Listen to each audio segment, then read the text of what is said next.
एक बहुत ही ज्वलंत इशू जो काफ़ी समय से चल रहा है वो वक्फ की 123 प्रॉपर्टीज़ के बारे में चल रहा है जो होली प्रॉपर्टीज़ हैं। तो हमने आज की जो पूरी ये प्रेस कॉन्फ्रेंस की है उसका एक शॉर्ट में बता दें तो tale of 3 letters and fate of 123 holy waqf property, ये 3 लेटर्स का क्या जिक्र किया वो मैं अभी आपको बताता हूँ। लेकिन उससे पहले एक बैकग्राउंड छोटा सा कुछ सेकंड्स में बताना जरूरी है। भारत देश में भारत के संविधान के हिसाब से जो कानून अदालतों ने तय किया है उसमें ये तय है कि once a Waqf always a वक्फ, मतलब एक बार कोई वक्फ हो जाता है तो वो हमेशा वक्फ रहता है। वक्फ क्या होता है? वक्फ की प्रॉपर्टीज कोई ऐसी नहीं है कोई सरकार देती है किसी को।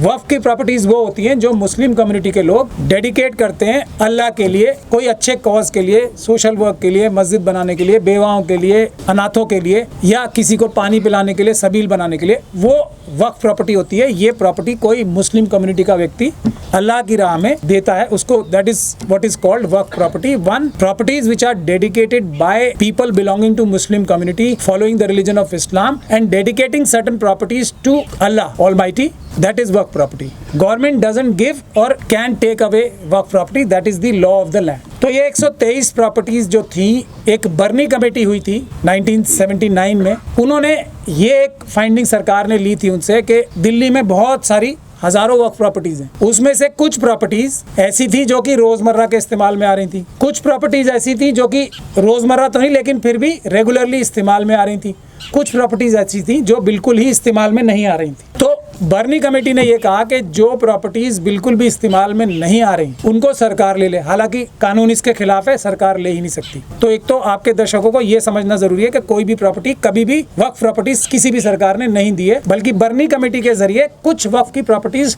लेने की कोशिश हुई है जिसके बारे में अभी कानूनी कार्रवाई चल रही है। दूसरी महत्वपूर्ण बात यह है कि भारत में इतनी वक्फ प्रॉपर्टीज हैं कि मुस्लिम कम्युनिटी को सरकार से, और आप जो देखते हैं ना मस्जिदों के बाहर सड़क पे नमाज पढ़ने, अगर वक्फ प्रॉपर्टीज ही ठीक से इस्तेमाल कर ली जाए तो कोई भी सड़क पे नमाज नहीं पढ़ेगा और मुस्लिम कम्युनिटी बिल्कुल भी गरीब नहीं रहेगी। ये पोटेंशियल वक्फ की प्रॉपर्टीज में है। लेकिन अफसोस की बात यह है, आप सब लोग जानते हैं सच्चर कमेटी और दूसरी रिपोर्टों में, कि अक्रॉस द बोर्ड पूरे देश में ऑल ओवर द कंट्री वक्फ की प्रॉपर्टीज को औने पौने दामों में बेच दिया गया, कब्जे कर लिए गए और यूसर्व कर लिया गया, लूट लिया गया एक तरीके से। ये केस भी वैसा ही है। अब मैं आज के मुद्दे पे आ जाता हूँ। आप सभी लोग जानते हैं कि जो वक्फ बोर्ड के चेयरमैन हैं उनके ऊपर कितने, मैं ज्यादा डिटेल में नहीं जाऊंगा, उनके ऊपर करप्शन के चार्जेस की वजह से इन्वेस्टिगेशन भी चल रहे हैं। ही वॉज ऑल्सो अरेस्टेड, उनका अरेस्ट भी हुए। ये सडनली जो एक इशू चल रहा था, कोर्ट में विश्व हिंदू परिषद ने, जो इंद्रप्रस्थ विश्व हिंदू परिषद है, केस डाला कि ये जो 2013-14 में सरकार ने 123 प्रॉपर्टीज जो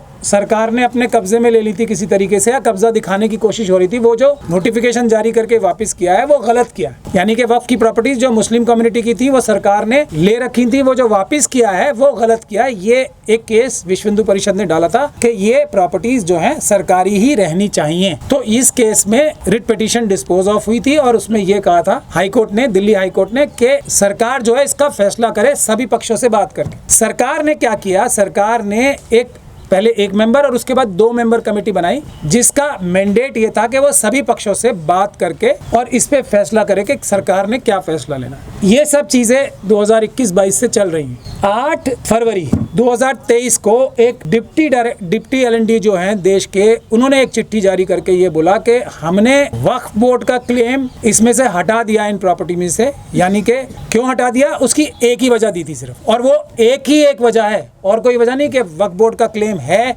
नहीं है, उनके पास क्या सबूत है नहीं है, सरकार ने जो ये प्रॉपर्टीज ली थी गलत ली थी या सही ली थी उसके बारे में कोई छानबीन नहीं।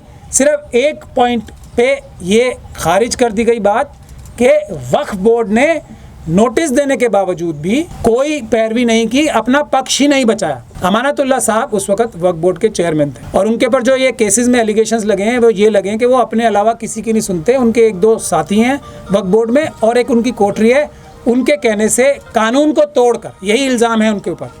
जो वक्फ बोर्ड में कानून है वो ये कहता है कि पूरे मेंबर्स, वक्फ बोर्ड किसी भी इशू पे फैसला करेगा तो वो कानून तोड़ के अपने आप फैसले करते हैं। यही उनके ऊपर करप्शन, नेपोटिज्म के चार्जेस हैं। तो ये केस क्लासिक केस है। अब ये 123 प्रॉपर्टी का, जिसकी अगर, क्योंकि ये रिलीजियस प्रॉपर्टीज हैं, होली प्रॉपर्टीज हैं, तो इनकी कोई जो पैसे की दृष्टि से कीमत नहीं लगाई जा सकती। अगर इसकी लगाने लगे तो ये लाखों लाखों करोड़ का माइंड बॉगलिंग फिगर होगा। उन प्रॉपर्टीज का मुद्दा तो बहुत ही अहम मुद्दा होना चाहिए था, जिसपे कोई भी चेयरमैन अपने आप फैसला तो बिल्कुल ही नहीं कर सकता। चेयरमैन की तो ताकत बहुत कम होती है कि 5,000 रुपये किसी को देने हैं या 10,000 रुपये देने हैं, वो भी अगली बोर्ड की मीटिंग में पास कराना पड़ेगा। इससे ज़्यादा कोई ताकत और हैसियत वक्फ बोर्ड के चेयरमैन की नहीं होती। वक्फ बोर्ड का चेयरमैन एक दूसरे मेंबरों की तरह एक मेंबर ही होता है, ये कानून है। तो इन्होंने ये बात पूरे वक्फ बोर्ड से छुपाई, ये हमारा पहला पॉइंट है।